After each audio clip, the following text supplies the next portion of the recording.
why India, and why now? Let's start by sharing the thoughts from various business leaders, scholars and students that we've interviewed over the last year.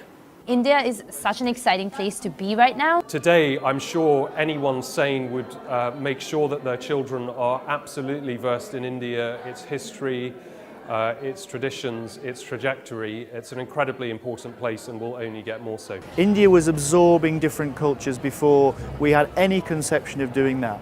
It's such a vast, extraordinary, fascinating country.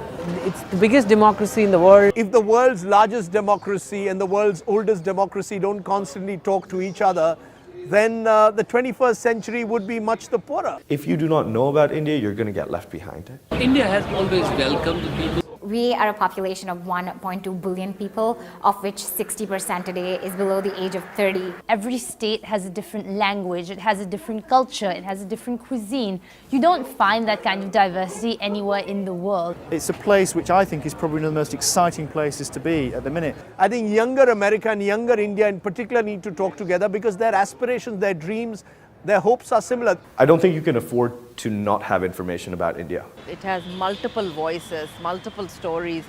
To call it as one country and one voice is very, very difficult. To be successful as an entrepreneur, to be successful as a leader or manager of any kind of organization, you must have a working knowledge of India. India now, for many people, has become the center of the world. Every young American and youngsters all over the world should learn about India because there's no country that's quite as culturally diverse, that's as multilinguistic. India is the most mobile society in the world.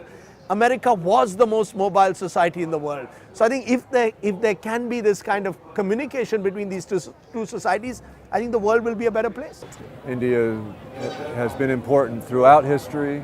The political landscape is changing. India is growing very fast. This is, again, a very old civilization, an old country that for a long time has had a lot to offer the world. Everyone, including the young American, should actually learn about India, visit India, and come do things in India.